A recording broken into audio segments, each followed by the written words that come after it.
Hey everyone, I've noticed that many of you are enjoying the videos, but most of you haven't subscribed yet. We're super close to hitting 1,000 subscribers, and your support could help us reach that milestone. If you're enjoying the content, please hit that subscribe button and give this video a like. It really makes a huge difference and helps us keep creating more awesome content. Thank you so much for watching and supporting. My cheating wife lied about our baby's father. I've been staring at that damn mug for over an hour. One minute it's sitting exactly where it should be, and the next, it's a few inches to the left, just enough to look out of place. I wasn't sure why I even noticed it. Maybe it was because I'd been waiting for Olivia's text back for days now.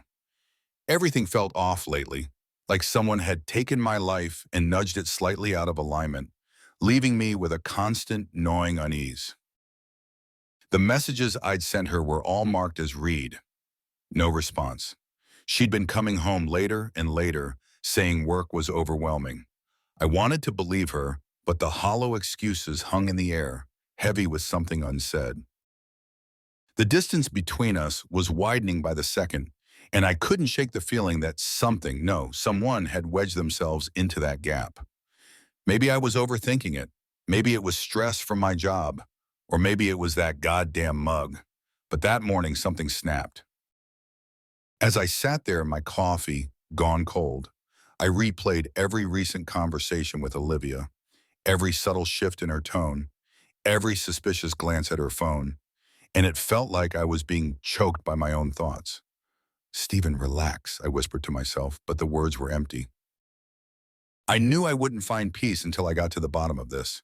And if it turned out to be nothing, then at least I'd have a chance to put these nagging doubts to rest. When Olivia finally waltzed in that evening, hours after she was supposed to be back, I tried to mask my irritation. I kept it light, casual. "Hey, everything okay? You're getting home later every day now." She barely glanced at me as she shrugged out of her coat. "Yeah, just meetings that ran over." You know how it is. A quick, practiced smile, then she disappeared into the bathroom, shutting the door a little too firmly. It was a small thing, but I felt that familiar knot tightening in my gut again. I hated this, the insecurity, the second guessing. But more than anything, I hated the way she'd started treating me like I was a stranger in my own home. I took a deep breath and forced myself to walk away from the bathroom door. I needed to calm down, to think clearly. This wasn't the first time I'd noticed the little things piling up. Over the past few months, there were missed calls, unexplained expenses on the credit card, and nights when Olivia would head to bed hours after I'd given up waiting for her. Don't be that guy, I'd tell myself. Don't be the paranoid husband who drives his wife away because he can't stop imagining the worst. But every time I let it go, another sign cropped up, more blatant than the last. Her phone screen would light up with a message when she thought I wasn't looking, and she'd quickly swipe it away. Calls she'd take in the next room, her voice hushed. And then there were the weekends when she'd say she needed space to relax alone without me hovering. Tonight, I couldn't ignore it anymore. After she was out of the bathroom, I walked in and saw her phone sitting on the counter, the screen dark. I knew her passcode. It wasn't like she'd tried to hide it, but using it felt like crossing a line I'd never be able to come back from. "Enough," I muttered. The bitterness in my voice startled me. I snatched up her phone and unlocked it before I could second-guess myself. The text app opened, and a message chain popped up, one that I didn't recognize. "Can't wait to see you again. Last night was unforgettable." My heart pounded so loudly I could barely think. There was no name attached to the number, just a string of digits. Olivia hadn't saved it as a contact. My vision blurred as I scrolled up, forcing myself to read each word, each disgusting, damning sentence. She'd been meeting this person regularly, and the way she talked to them like I didn't exist at all ripped through me like a razor. I slammed the phone down on the counter, the screen cracking under the force.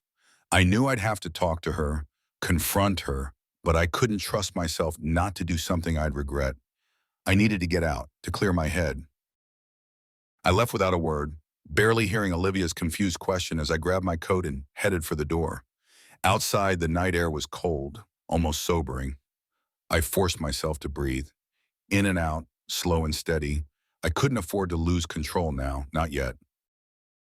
There was no turning back after what I'd seen. The next few days were a blur. I pretended like everything was normal, like I hadn't seen those messages. I watched Olivia closer, scrutinizing every move she made. When she left for work, I trailed her from a distance, parking my car a block away from her office and waiting. I didn't know what I was hoping to find, but I needed to see it with my own eyes. But she was good, I'll give her that. Every time I thought I'd catch her meeting this mystery person, she'd go somewhere innocuous, a coffee shop, a park, and sit alone as if daring me to confront her with no proof. The frustration built up until I could barely stand to be in the same room as her. And then one day, while she was in the shower, I noticed her laptop left open on the bed. My pulse quickened. It was a long shot, but I clicked through her emails, her social media accounts, her saved messages. Most of it was innocuous, mundane, until I stumbled across a hidden folder in her email. Financials. That's all it was labeled. I clicked on it and found a string of receipts, transfers, and logs. Money had been disappearing from our joint account for months, thousands of dollars, all transferred to an account I didn't recognize. My hands shook as I took photos of the screen with my phone, documenting everything. This was bigger than an affair. This was premeditated, calculated. My wife was siphoning off our money, our future. Rage twisted in my gut, but I forced myself to focus. I needed to know more. I dug through everything, piecing together a trail that led me to a single conclusion. Olivia was planning to leave me, and she'd been planning it for a long time. I should have felt devastated, but a strange calm washed over me instead. There was something liberating in finally seeing the truth, even if it hurt like hell. She thought she was so clever, so untouchable, but I wasn't about to let her win. That night, I confronted her. I stayed calm, letting her spin her lies when I asked about the late nights, the unexplained absences. "Stephen, you're being paranoid," she said, crossing her arms defensively. "It's just work. You know how demanding my job is." "Right," I nodded, forcing myself to stay composed. "So you wouldn't mind explaining these then?" I held up my phone, showing her the photos of the transfers. The blood drained from her face. For a moment, she didn't move, didn't speak. Then she laughed, short, brittle, and unconvincing. "It's not what it looks like." "Then what is it?" I asked quietly. My voice was steady, but inside I was burning. "Because it looks like you've been stealing from me." "Stephen, Save it."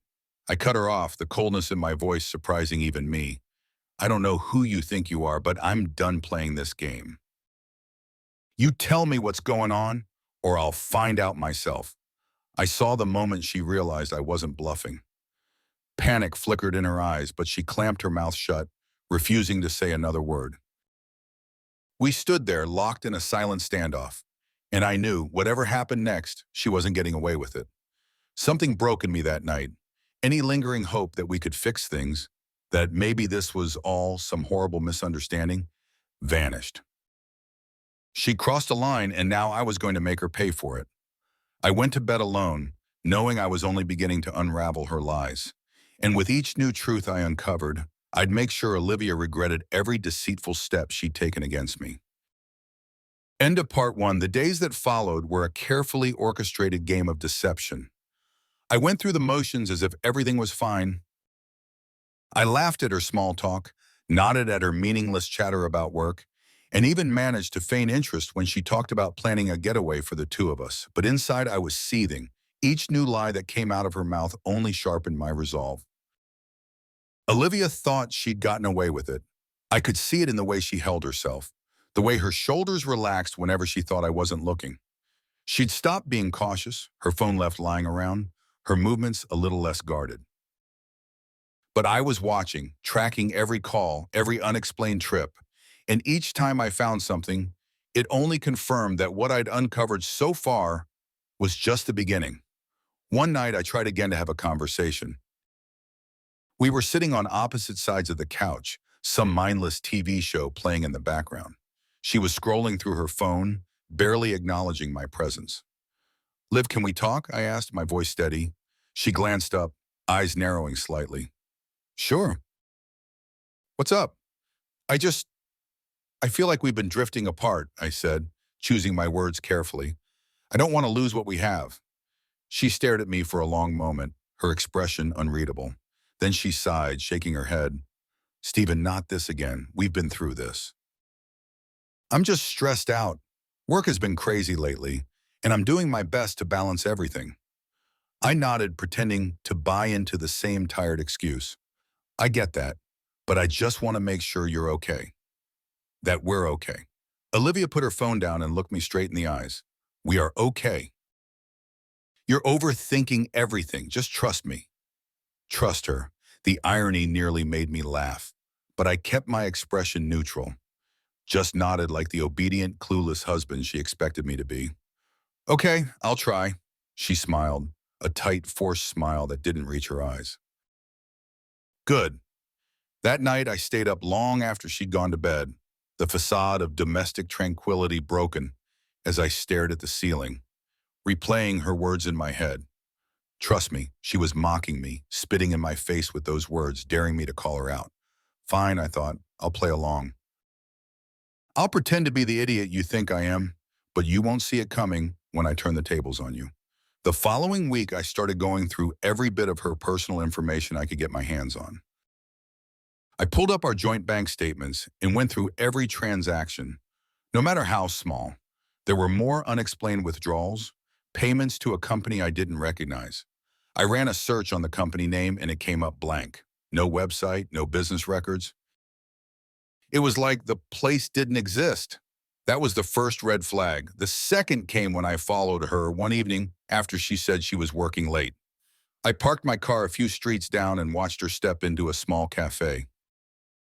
For a moment, I thought maybe I was wrong. Maybe she really was just here to unwind. But then a man approached her table. He wasn't anyone I recognized. Mid-30s, dark hair, casual clothing. He leaned down and she smiled up at him in a way I hadn't seen in months. They talked for a while and then she handed him a thick envelope. My stomach tightened as I watched him slip it into his jacket pocket. I stayed there, frozen, my mind racing. What the hell was going on? What was in that envelope? Money? Some kind of payoff?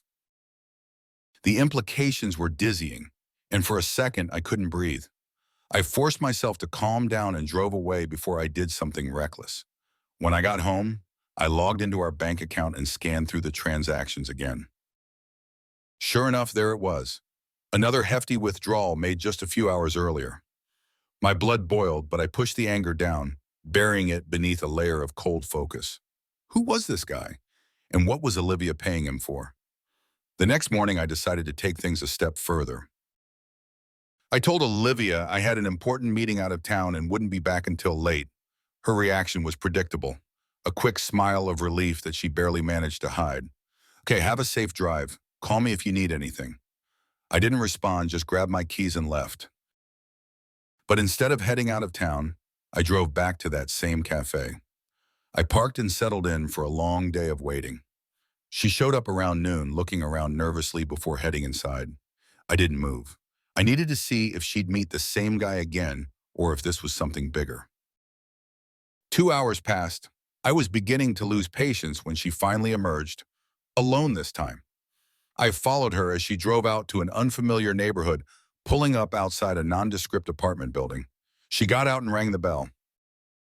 A few minutes later, the door opened and a young woman stepped out. They talked briefly, and then Olivia handed her another envelope, just like the one she'd given the man at the cafe. I strained to catch their conversation, but I was too far away to hear anything useful. After a few minutes, Olivia turned and walked back to her car, leaving the woman standing there. I snapped a few photos with my phone, then watched as she headed back to her car. She didn't see me as I tailed her all the way home. The entire drive back, my mind was a whirlpool of questions. Who was the woman? Another accomplice? A victim? Olivia's scheme was bigger than I'd thought. This wasn't just an affair or a simple case of siphoning off money. She was doing something deeper, more calculated, something that involved other people. I knew then that if I was going to uncover the full extent of her betrayal, I needed help. The next day, I made an appointment with a private investigator. I didn't give him all the details, just enough to pique his interest. I want to know everything about her, I said, sliding a stack of documents across his desk. Where she goes, who she meets, what she's hiding, money trails, other men, everything. He glanced over the papers and nodded slowly. I'll get started right away. It took less than a week for him to come back with something concrete. I could feel my pulse thudding in my ears as he slid a folder across the table. Inside were photos. Olivia meeting with the same man I'd seen before, exchanging more envelopes. There were also phone records, detailing countless calls and messages exchanged between her and several unknown numbers. Your wife's been busy, the investigator said, his voice neutral. And not just with this guy. What do you mean? He flipped to the next page, a list of bank transactions linked to multiple accounts. She's been moving money around, small amounts at a time. Looks like she's got a few other people involved in whatever this is. My heart sank as I stared at the evidence laid out before me. It wasn't just one man, it was several. And it wasn't just money. She was managing multiple streams of cash, using our joint account as a funnel to feed into other people's hands. Who are they? I asked, my voice hoarse. Hard to say for sure without more digging, but they're not just random guys. I found connections to a couple of companies that don't exist on paper, real estate properties under false names, and even a shell corporation overseas. Whatever she's doing, it's just sophisticated. I lean back, numb with shock. She's running a scam. Looks like it. And she's good at it? I clenched my fists, the anger rising like a flood. Everything, the late nights, the missing money, the lays, all of it was part of a meticulously crafted web of deceit. She'd been playing me for a fool while running an operation right under my nose. Can you keep digging? I asked, my voice tight. The investigator nodded. Of course, but I'll need more time. Do whatever it takes, I said, handing him another wad of cash. I want to know every last detail. He nodded again, pocketing the money. You'll have it. When I got home that night, I could barely look at Olivia. The bile churned in my stomach, and it took every ounce of willpower not to lash out at her. But I couldn't afford to lose control now, not when I was so close to unraveling everything. She was in the kitchen, chopping vegetables as if she hadn't just been exposed as a criminal mastermind. I stood in the doorway watching her, marveling at how she could lie so effortlessly, how she could still pretend. Hey, how was your day? She asked without turning around. Same old, I replied evenly. Yours? Busy, you know how it is. I didn't answer, just nodded. But in that moment, I made a promise to myself. I would tear her world apart. Piece by piece, I would expose her for what she was. And when I was done, she wouldn't have anything left. Not her money. Not her freedom. Nothing. Because this wasn't just revenge anymore. It was justice. End of part 2. I stared at the ceiling, the darkness of the room mirroring the void inside me. A twisted sense of clarity had settled in. This wasn't just about Olivia's betrayal. It was about the absolute destruction of everything I'd built, the life I'd trusted her with. Each lie she spun, every deceitful smile, she'd taken a sledgehammer to my foundation and laughed while the pieces crumbled around me. It wasn't enough to expose her. I had to ruin her. I had to make sure she never hurt anyone like this again, but I had to be patient. The part of me that wanted to scream at her, to rip the truth out of her, he needed to stay caged for now.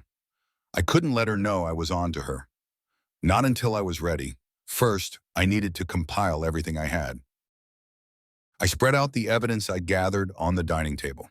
Photos of her meetings with strangers, bank records, screen captures of messages from her secret phone. Every bit of proof that painted the picture of who Olivia really was. Looking at it, you'd think she was a seasoned con artist, a predator who'd perfected the art of manipulation. And maybe she was. But now I had to become something darker, something colder. My mind drifted back to the private investigator's findings, the hidden accounts, the anonymous names linked to her, the web of deceit she'd constructed. The more I learned, the more I realized Olivia wasn't just plotting against me. She'd been running schemes long before I came into the picture. One piece stood out, a sizable transfer Olivia made to an untraceable account a few weeks ago. It was more than just missing money from our joint account. She was funding something or someone far beyond what I'd imagined. The problem was I didn't know who these people were. And if I made a wrong move, it could all go up in flames.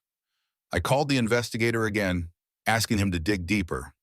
This time I wanted full surveillance. Where she went, who she met, everything down to the brand of coffee she ordered. I wasn't leaving anything to chance. "Do you think she's dangerous?" the investigator asked, his voice a low murmur over the line. "She's capable of anything," I replied, not entirely sure if I was talking about Olivia or myself. The more I watched her, the more meticulous my planning became. There were no slip-ups, no suspicious questions. Every time I wanted to confront her, I forced myself to take a step back, to analyze. Olivia thought she had me fooled, that I was too blind to see through her lies. So I let her believe it. Days turned into weeks.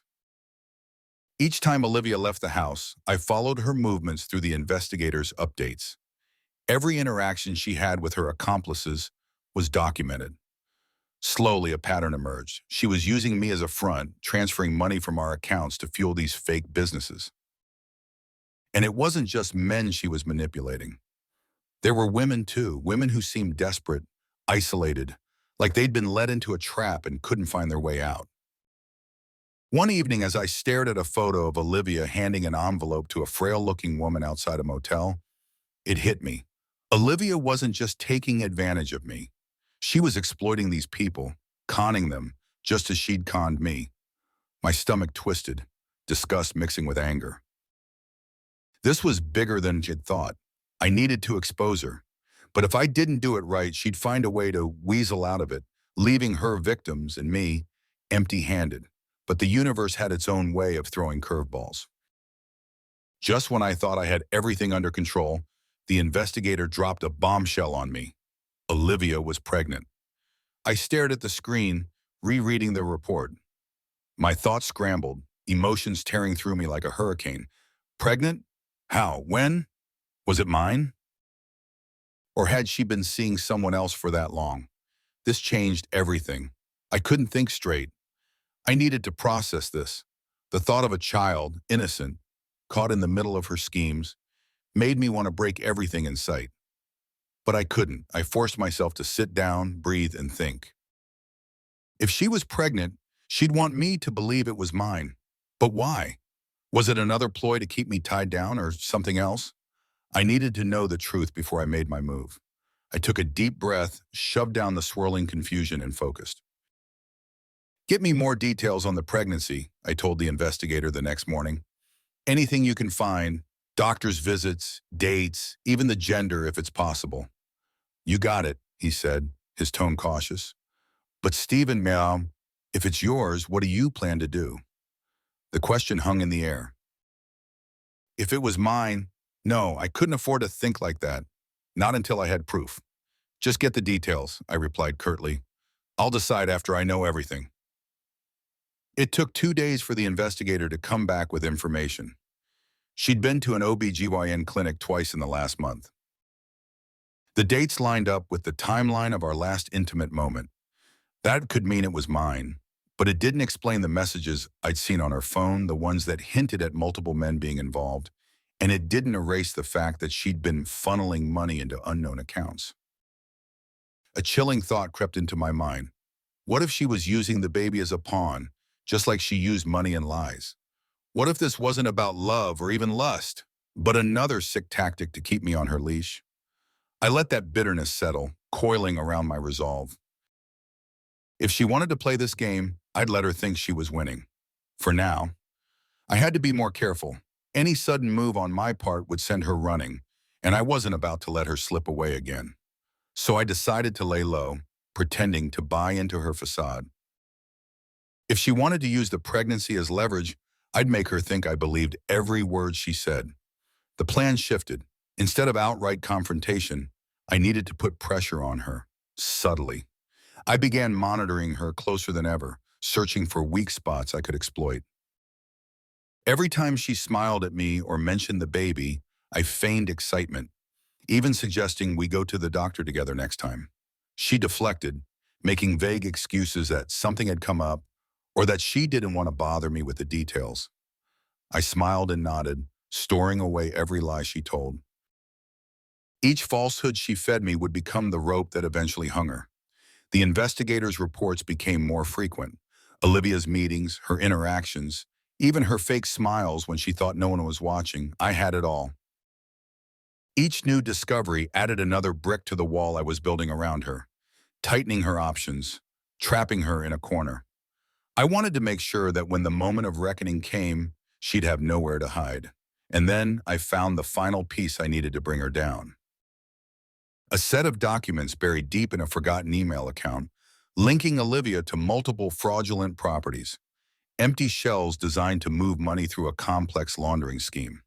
The names attached to those properties matched some of the women I'd seen her meet. It was all here, the proof of her exploitation, the stolen money, the lies. But there was more.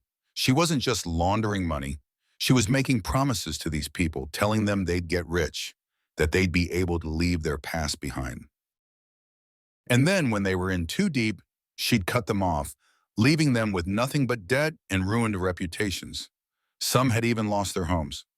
I stared at the evidence, rage coursing through me. This was bigger than just me. Olivia was a predator, a leech who'd fed off the desperation of others. I needed to expose her to everyone, friends, family, authorities, so she couldn't slink away and start again somewhere else. She'd burned too many lives already, but the pregnancy, the baby complicated everything. If it was mine, I couldn't just let her go to prison without considering what that meant. Could I really destroy her, knowing there was a child in the picture? A child that would be left in my care? I clenched my fists, struggling to breathe. The right thing, the moral thing, would be to confront her first, to get the truth about the baby. But I couldn't let that stop me. Not when so many others were counting on someone to take her down. I sat back, my mind churning through every scenario. Olivia thought she'd cornered me, that I'd fall for her trap and let her escape with our money, our life. But I'd be the one pulling the strings now. This wasn't just about revenge anymore. This was about justice. I compiled everything. Oh no. Oh, I said, every photo, every document, every transaction. I would leak it piece by piece, ensure she couldn't bury it. Then I'd confront her, expose every lie, every scheme, and watch her unravel in front of me. I'd let her believe she still had the upper hand, and when she came to me for help, for one last desperate attempt to escape, that's when I'd strike. The day Olivia showed up at my door with a baby in her arms, I felt an eerie calm settle over me.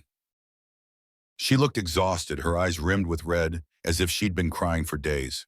But I knew better than to trust appearances.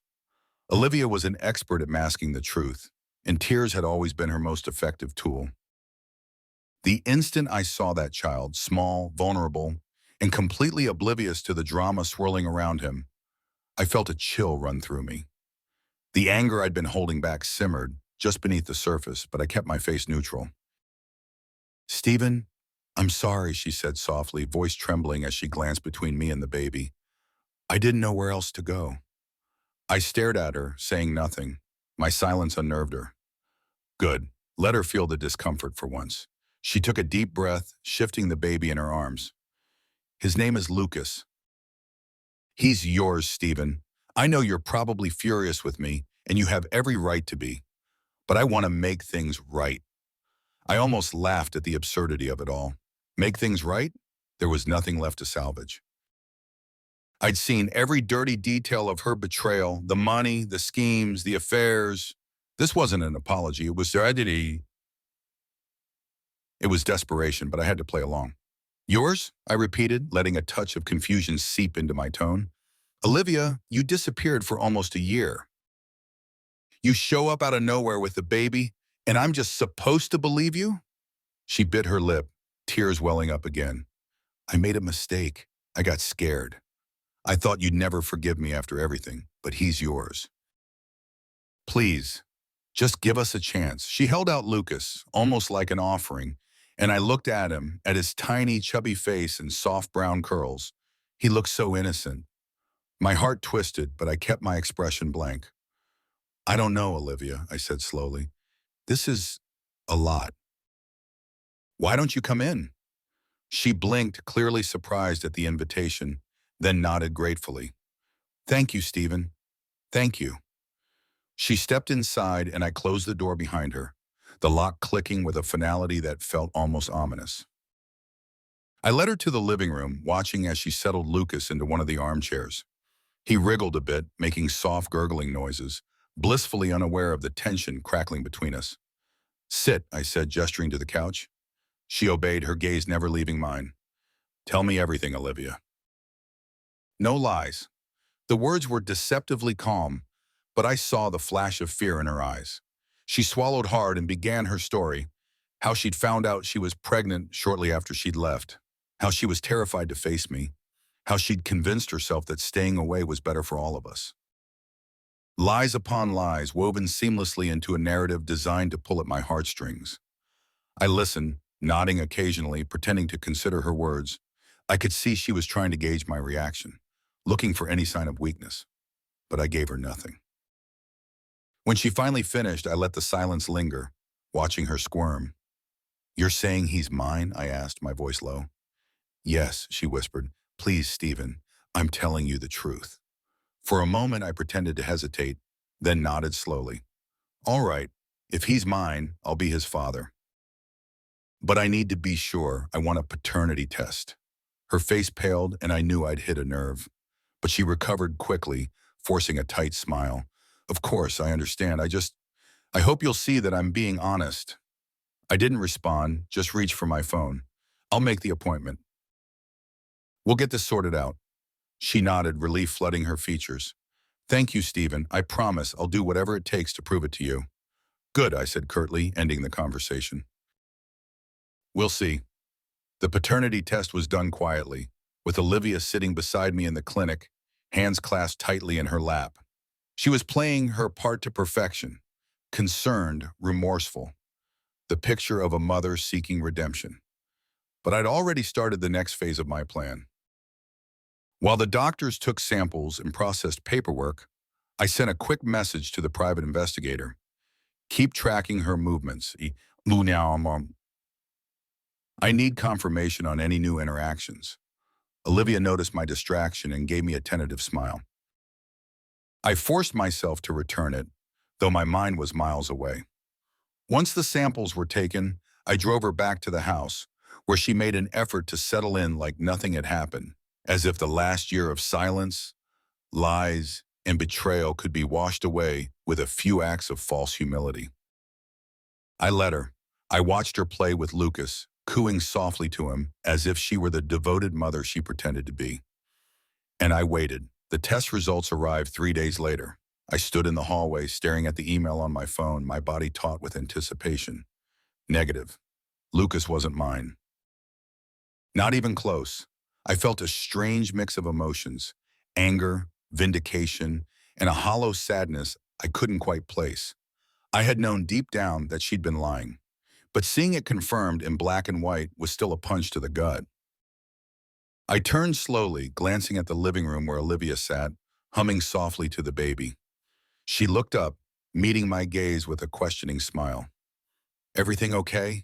She asked sweetly, oblivious to the storm brewing inside me. Yeah, I said quietly, slipping my phone back into my pocket. Everything's fine. She nodded, returning her attention to Lucas, and I took a deep breath. Now was the time to act.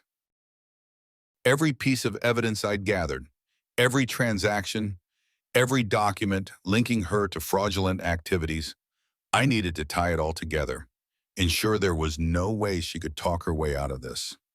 I spent the next week in a flurry of activity.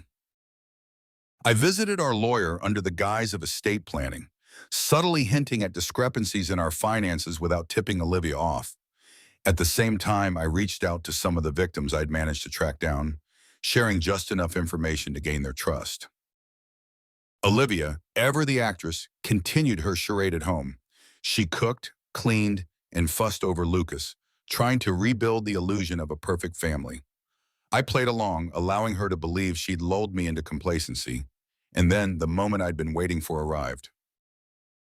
The private investigator called with an update, his voice grim.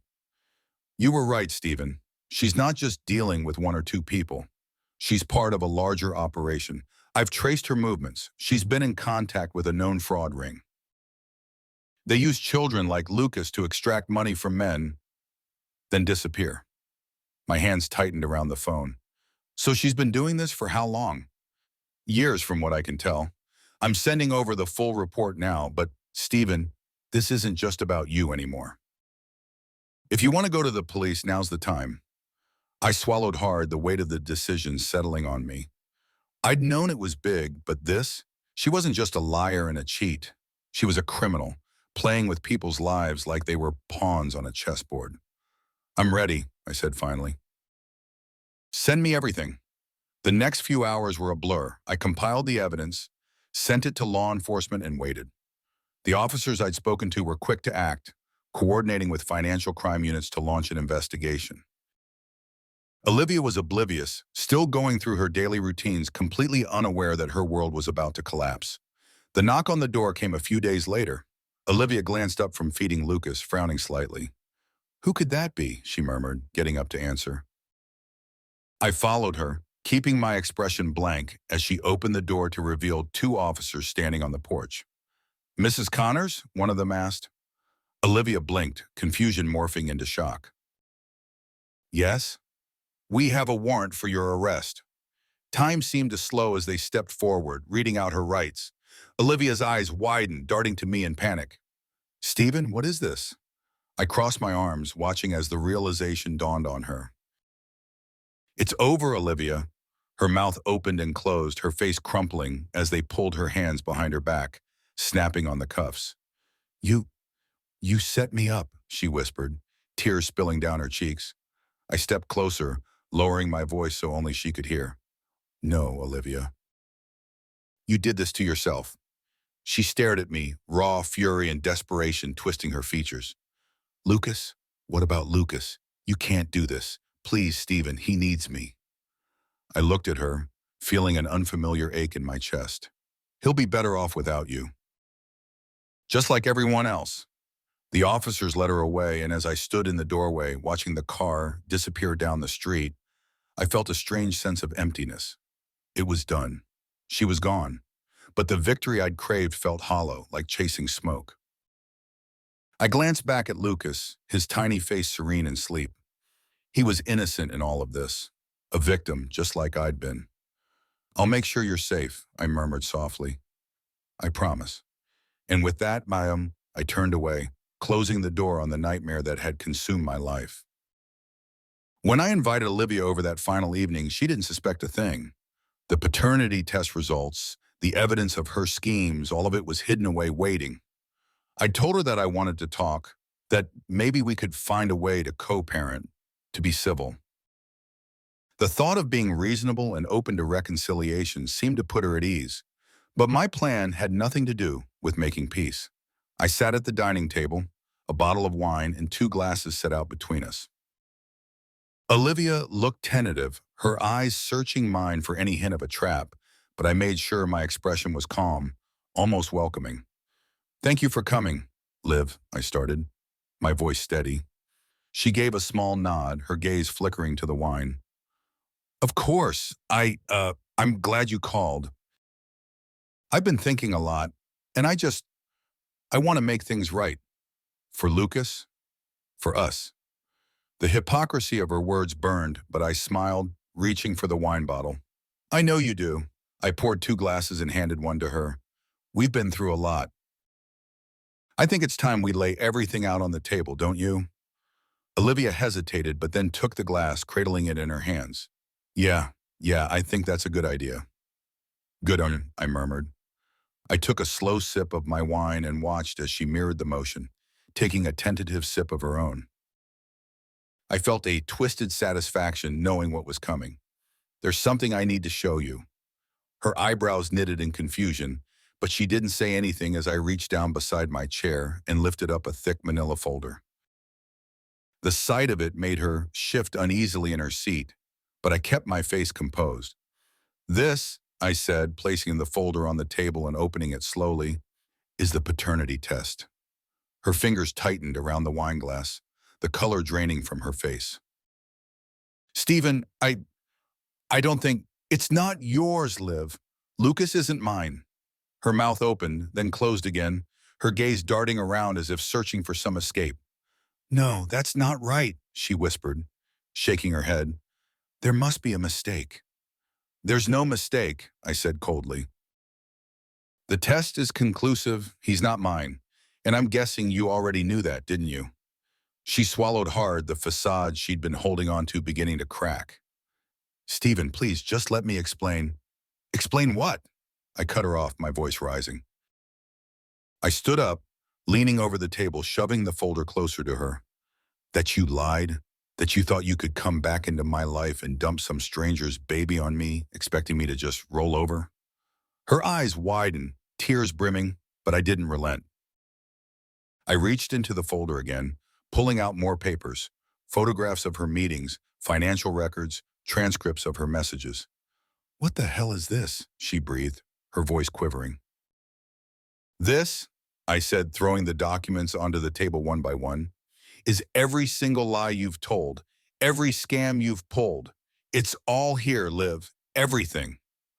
The blood drained from her face as she stared at the incriminating evidence. Her fingers trembled as she reached for one of the photos, but I slapped her hand away. Don't. You don't get to pretend like you don't know what this is. You've been conning people for years, men and women, using them, bleeding them dry, leaving them with nothing. It's not, she stammered, but the words fell flat. You thought I wouldn't find out? That I'd be stupid enough to believe you? To take you back? I laughed, a sharp, bitter sound that seemed to hang in the air. It's over, Liv. All of it. Please, Stephen, she sobbed, the tears spilling freely now. She stood abruptly, knocking over her chair in the process. You have to understand, I didn't mean for it to go this far.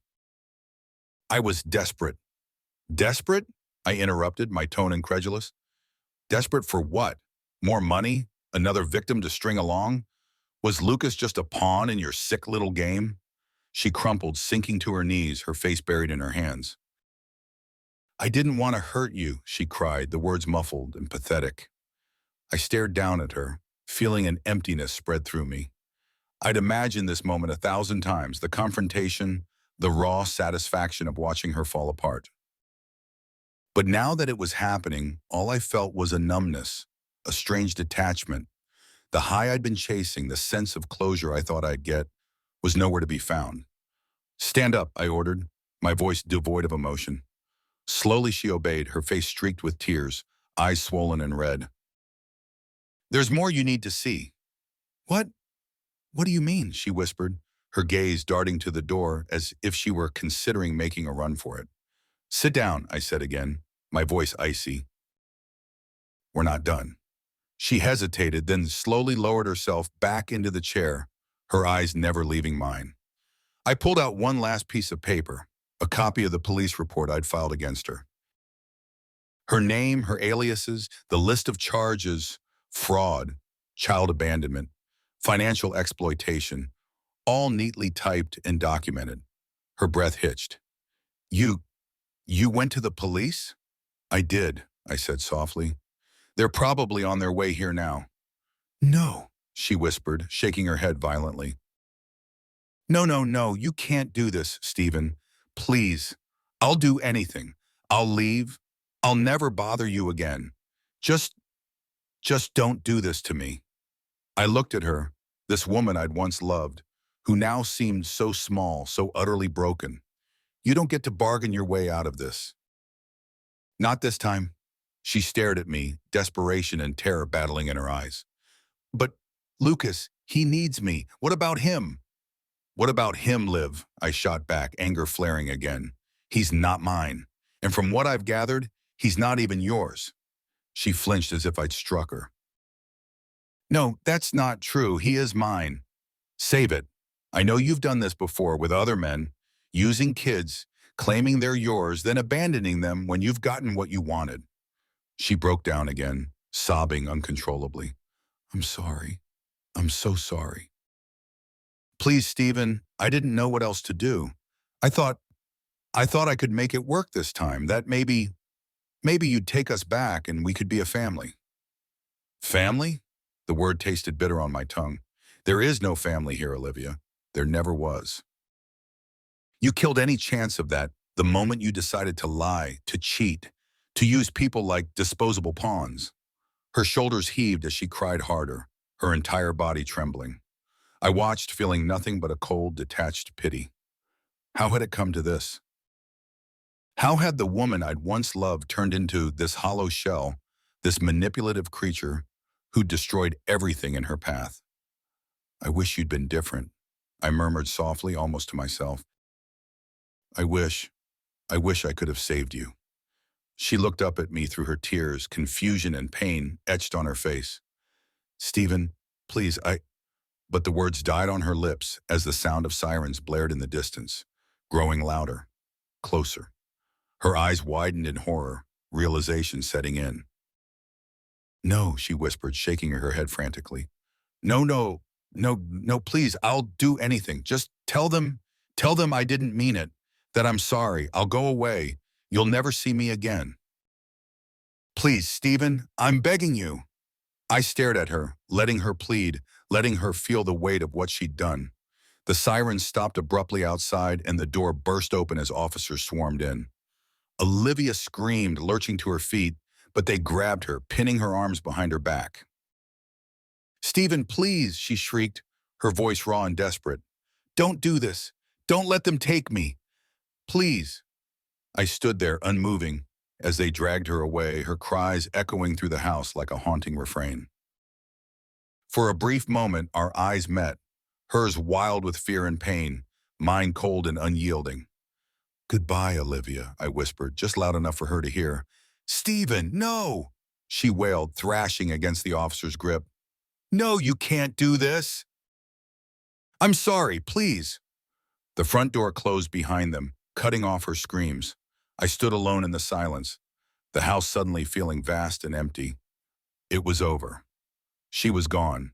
But instead of the triumph I'd expected, there was only a hollow, aching emptiness. I glanced around at the remnants of our life, the photos, the furniture, the memories that now seemed like a cruel joke. Had I won? I wasn't sure. All I knew was that I felt more alone than ever. With a sigh, I sank into a chair, my gaze drifting to the photo of Lucas on the coffee table. He was smiling, oblivious to the chaos that had surrounded him. I'm sorry, little guy, I whispered. I'll make sure you're safe, I promise.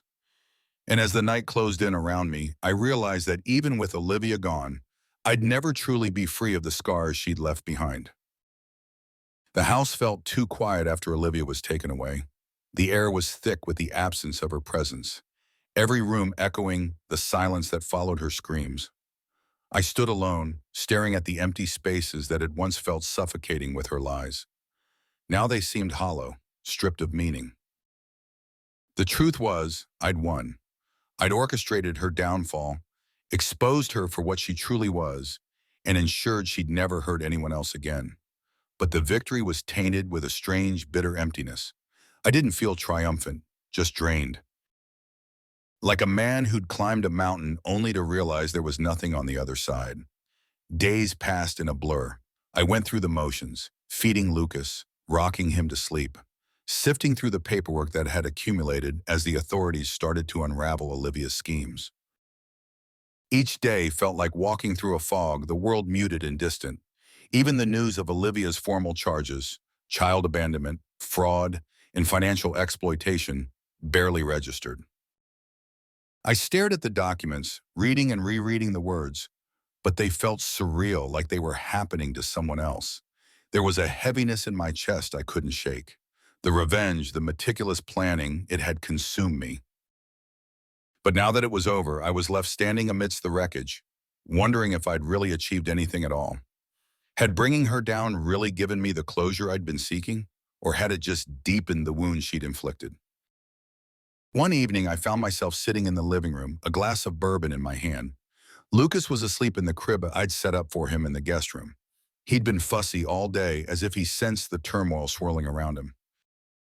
Staring into the amber liquid, I let my mind wander back to the beginning, how it all started. The late nights waiting for Olivia to come home, the lies she'd told, the way she'd looked at me with disdain, even when I'd tried so hard to keep us together. I thought about what I'd lost. Not just her, but everything, the sense of normalcy, the belief that we were building a future together. I'd been betrayed, used, and left behind. But the real tragedy, I realized, wasn't just what she'd done to me. It was what I'd let myself become because of it. Revenge had been a cold, intoxicating force. But now that it was done, I felt stripped bare, exposed. I'd destroyed her, but in the process, I destroyed a part of myself too. Was it worth it? I leaned back, staring up at the ceiling, letting the question hang in the air. The answer didn't come. Maybe it never would. A few days later, I made the decision. I called a lawyer and set the wheels in motion for Lucas to be placed in proper foster care. I knew I couldn't keep him. He wasn't mine, and as much as I'd grown attached to the little boy, I couldn't let him be a reminder of everything that had happened. He deserved a clean start, just like I did. The social worker arrived that afternoon. I handed Lucas over, his tiny face peering up at me with those big, curious eyes. My heart twisted painfully as I kissed his forehead one last time, murmuring, "Be safe, little guy." He reached out, his chubby fingers curling around mine for a moment before the social worker gently pried him away. And then, just like that, he was gone too. I stood on the porch, watching the car disappear down the street. It felt like another chapter closing, another tie severed. For the first time in what felt like forever, I was truly alone. I knew then what I had to do. Within the next month, I sold the house. Every piece of furniture, every photograph, every trace of the life I'd shared with Olivia, I got rid of it all. I didn't need the money, I just needed a fresh start, a blank slate. With every item I sold or donated, I felt a weight lift off my shoulders. By the end of it, the house was empty, save for a few boxes of personal items I planned to take with me. I stood in the middle of the living room on my last night there, staring at the bare walls. The place looked nothing like it had before, stripped of its facade, just like me. I took a deep breath and then turned off the lights and closed the door behind me for the final time. I'd already decided where I was going. A small town a few states away, quiet, isolated, somewhere no one knew me or what had happened. I rented a modest apartment, got a job at a local tech firm, and started piecing together a new life. It was strange being in a place where no one knew my history, where I wasn't constantly reminded of the betrayal that had shattered me. For the first few weeks, I kept to myself. I went to work, came home, and spent the evenings in solitude. I avoided people, afraid of letting anyone get close. But gradually, little by little, I began to open up. A neighbor invited me over for dinner one night. A coworker asked me to join them for drinks after work. Slowly, I started accepting the invitations, letting myself engage with the world again. Healing, I realized, wasn't a single moment of clarity. It wasn't a sudden epiphany that everything would be okay. It was a series of small steps, tentative and unsure, that eventually led to something resembling peace. I started running again. The repetitive rhythm of my feet pounding against the pavement helped clear my mind. I set goals for myself, new hobbies, skills I'd always wanted to learn but never had the time for. I took up woodworking, something about shaping raw, unrefined material into something beautiful, giving me a sense of control I'd lost along the way. Months passed. The memories of Olivia, of everything that had happened, became less raw, less immediate. I no longer woke up in the middle of the night, haunted by her voice, her lies. The pain dulled to a distant ache, a reminder of a wound that had scarred over but would never fully heal. One evening, I found myself standing outside my new apartment, staring at the sunset. The sky was painted in shades of orange and pink, the air crisp with the promise of autumn. I took a deep breath, feeling something I hadn't felt in a long time, Hope. It was fragile, tentative, but it was there. I thought about Lucas, wondered where he was, if he'd found a good home. Part of me regretted not keeping him, not trying to be a part of his life, but I knew I'd made the right choice. He deserved more than I could give him, more than what he'd become a symbol of. The phone rang, interrupting my thoughts. It was my lawyer updating me on Olivia's case. She'd pled guilty to most of the charges, accepting a 10-year sentence in exchange for leniency. There'd been no trial, no dramatic courtroom confrontation. Just a quiet, unremarkable end to the story that had once consumed my entire world. She asked about you, the lawyer said softly. Wanted to know if you'd come visit her. I closed my eyes, feeling a strange pang at the thought. I pictured her sitting alone in a prison cell, a shadow of the woman she used to be. Did I want to see her? Did I want to hear whatever twisted justification she had for what she'd done? No, I said quietly. I've moved on. There's nothing more to say. Understood, he replied. Take care of yourself, Stephen. Yeah, I murmured, hanging up. I stood there for a long moment, the wind rustling the leaves around me. I didn't know what the future held, but for the first time, I wasn't afraid. I'd been through hell and back, but I'd survived. I wasn't defined by Olivia's betrayal anymore. I was more than the man she tried to break. I was free. With one last glance at the setting sun, I turned and walked inside, closing the door behind me. A new chapter awaited, one unmarked by lies or deceit. I didn't know what it would bring, but I was ready to face it head on. And as I sat down at my small kitchen table, a quiet sense of peace settled over me. I was finally leaving the past where it belonged, behind me. The scars would remain, but I'd carry them forward, a testament to my strength, my resilience. I'd lost everything once, but I'd found myself again. And that, I realized, was enough.